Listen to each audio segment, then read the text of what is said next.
Hello, friends. I'm Daniel Driscoll from the Full Scale School of Music. We're so sorry that we've been quarantined and we can't meet for classes here at the Azalea City Arts Center, but I want to share some music with you guys at the piano. Here we are at the center of my lovely grand piano, and I want to encourage you to go home and practice. Or while you're at home, practice. So first thing you can do at the piano, even if you don't know anything, you can do finger exercises. So I wrote some numbers here, but you can just make up your own. 1, 2, 3, 4, 5.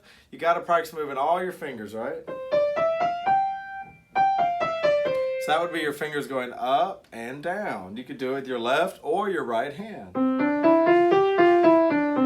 You can start on any note, but that was the key of C. If you find C right here before the two black notes, right, you can find where to start. You could also start on F before the three blacks, but each key has different amounts of white and black notes. So you can really play it anywhere you want. Start on D, you've got D minor.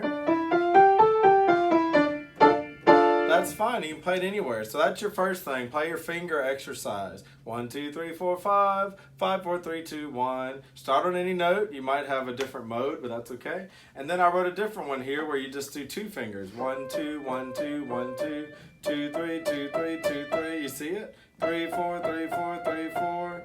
4, 5, 4, 5, 4, 5. So you're just going back and forth, right? 1, 2, 1, 2, 2, 3, 2, 3, 3, 4, 3, 4, 5, 4, 4, 5. So you got to practice moving those fingers. And once you get good at that, you can try it with both hands, right? Right? There's a lot of great books that practice that, like the Finger Power books that you can find in your music store. And Catherine Rolland has some technique books. And then, of course, there's a dozen a day and lots of other ones. Now, next thing, another way you can play is by reading chords. This song uses the A, D, and E chord. When you play those chords, you have a black note in the middle, see? A has a C sharp, D has an F sharp, and E has a G sharp. So when you move your hand around, guess what? Every chord looks exactly the same when you're in the key of A. 1, 4, 5, and you can play Shake It Up Baby now. Shake it up baby, twist and shout. Twist and shout, come on baby now. Come on baby. See, that was a lot of fun. All I needed was this chord shape. A, C sharp, E. And when you play a chord, you're skipping, right? And you could scoot to D, do the same thing. And E and do the same thing. And you've got a lot of songs like this song, Bow Them Cabbage Down, which is a good old folk song. It has you going A, la la la la la, D, la la la la la, A, la la la la la, E. So you could follow along this chord chart and play a song. Put a little rhythm to it.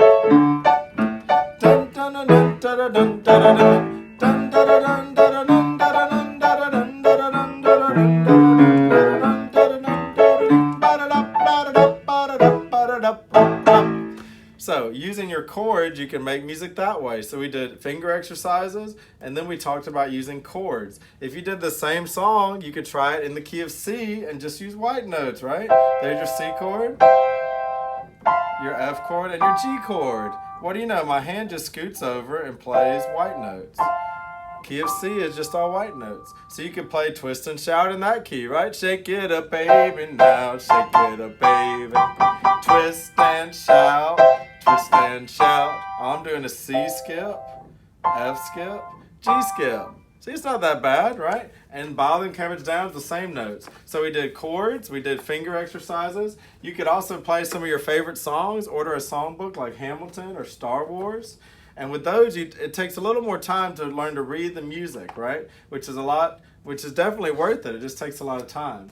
So there's these beautiful books. They also have chords in them if you look through. It'll say A flat, F, G. Those are the chord symbols at the top.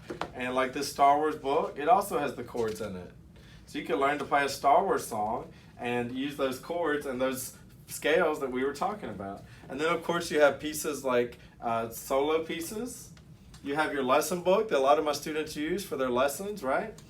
And that would help you get better at reading rhythm and reading notes, like this page right here.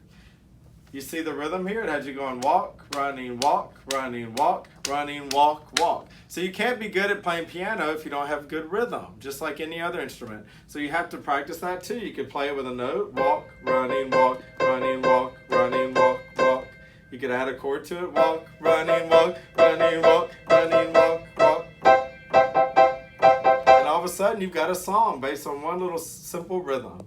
So I love that. So these are lesson books that have songs for you to practice reading music and reading rhythm. So there's quarter notes, eighth notes, and you could practice doing those with your metronome or practice doing them with a recording off the radio.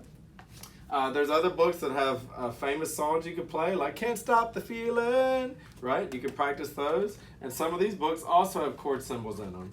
Or they have the chords written in there for you. That's pretty cool. And then, there you go. And then you have books like this that have hymns. If you want to play some of your favorite church songs, songs about God, some worship songs. I love this book because it has you playing chords and the melody. What a friend we have in Jesus, all our sins and griefs to bear. I love that religious favorites book because it gets you playing two hands. So after you played for a year or two, that gets easier to play with chords and melody. All right, so I hope you've enjoyed this little lesson. It was just for fun, trying to encourage you guys to practice at home. If you have any questions, let me know. I can make other videos, but there's a lot of great stuff already on YouTube. But if you want a lesson, you can message me at 251-454-6591 or through our website at fullscaleschool.com. And we can't really do lessons in person, but we could do a FaceTime lesson or something like that if you'd like to. All right, have a nice day. Bye, guys.